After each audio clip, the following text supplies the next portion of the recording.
12,500 feet beneath the Atlantic, a door stands sealed. Massive, circular, corroded, its edges draped in rusticles like frozen tiers of iron. For over a century, this entrance has guarded the Titanic's forbidden heart, the engine room, where power once thundered, now only silence waits.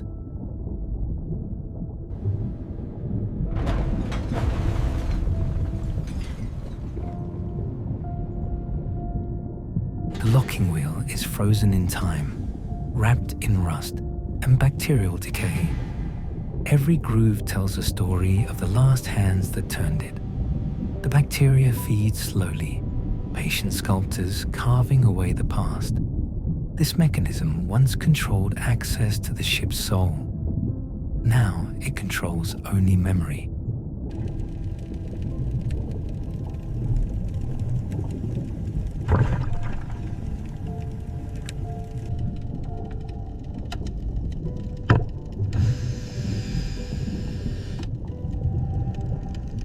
The boiler door looms before us, massive and circular, its rivets barely visible beneath cascading rusticles that hang like a curtain of frozen rain.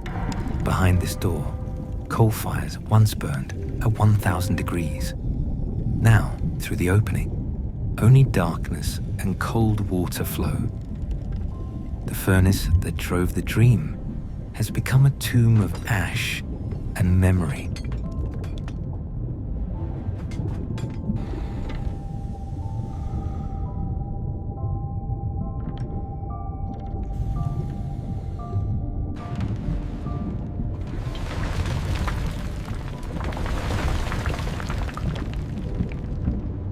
The ladder descends into deeper darkness, rung by rung, into the ship's lowest chambers. Each step down increases the weight of history above. Down here, the flooding would have been fastest, most violent. Down here, escape would have been nearly impossible. The ladder remains, a vertical path between hope above and fate below.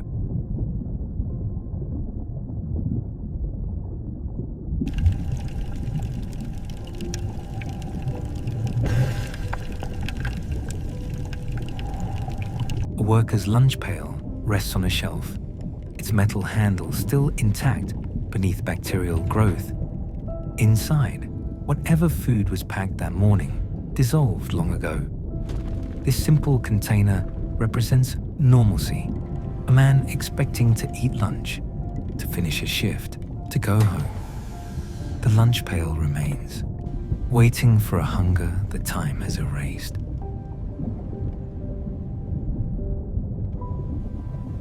A narrow corridor appears between massive machinery, a maintenance passage known only to the engineers. Through this tight space, men moved quickly during operations, shortcuts through the mechanical labyrinth.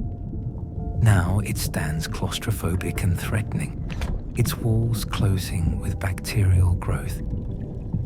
Yet it remains a path, a secret knowledge held in steel, waiting to guide or trap the curious.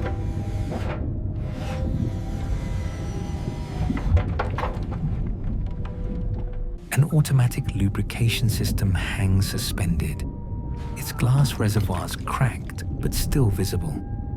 This delicate device dripped oil precisely onto moving parts, keeping friction at bay, keeping the machinery alive. It represents the attention to detail that built the Titanic, complexity serving reliability. Now it drips only rusticles, its oil replaced by time, its precision corroded into approximation.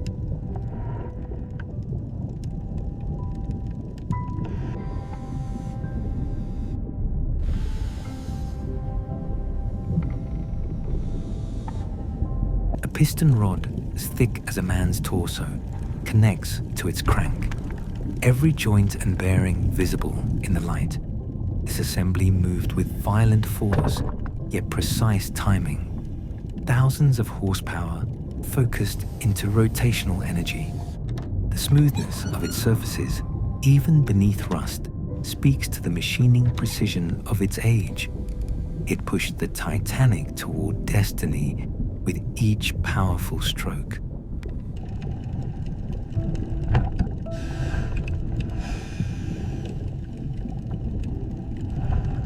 Where the propeller shaft meets the engine, the thrust bearing absorbed tremendous force. All the ocean's resistance to the ship's motion focused into this one massive assembly. Bronze and steel combined to handle stresses that would destroy lesser materials. The bearing surface, even corroded, shows the mirror polish of expert machining. It was built to last decades.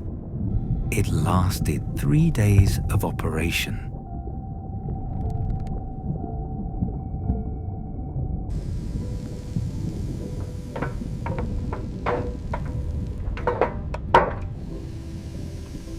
Grease pumps and hoses create a maintenance altar where bearings came to be blessed with lubrication. The grease gun still sits in its holder, hoses coiled and ready. This station saw daily use, constant attention to the needs of machinery that could not stop. On the final voyage, these tools served their purpose perfectly. The failure was not in maintenance, but in fate.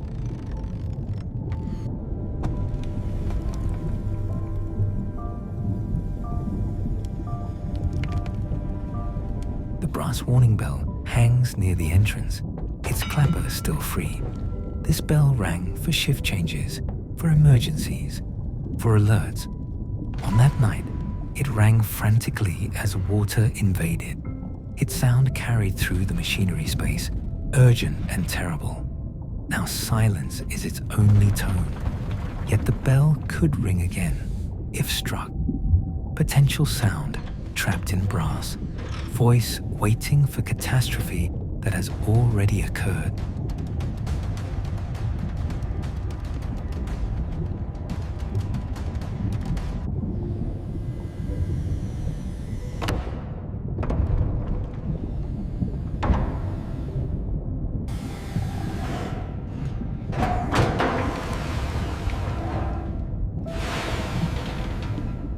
Ballast controls adjusted the ship's trim and stability. Valves and indicators show how water could be shifted between tanks, keeping the ship level even as cargo and coal were consumed.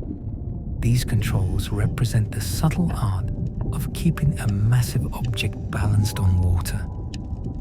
On the final night, ballast became meaningless. No amount of adjustment could correct the fatal tilt.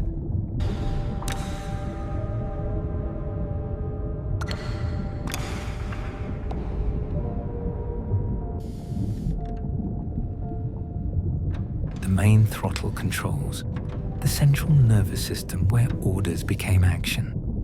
These levers controlled the flow of steam to the engines, determining speed and power.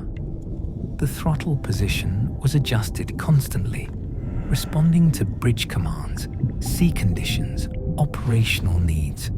The last position was full power in reverse, trying to defy momentum and physics. The throttles remain, their final command still visible in lever position. The main throttle controls the central nervous system where orders became action.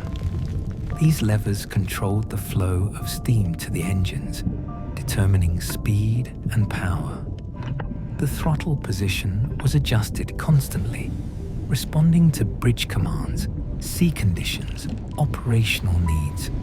The last position was full power in reverse, trying to defy momentum and physics. The throttles remain, their final command still visible in lever position.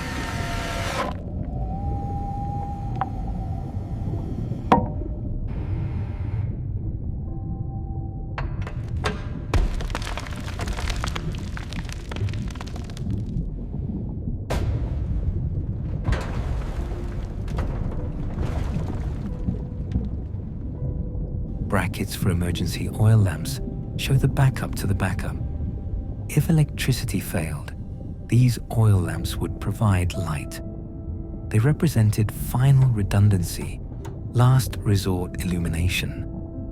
On the final night, as electrical systems failed, perhaps these lamps were lit. Perhaps they burned briefly as water rose. The brackets remain empty, their emergency never adequately met, their light insufficient against the drowning darkness.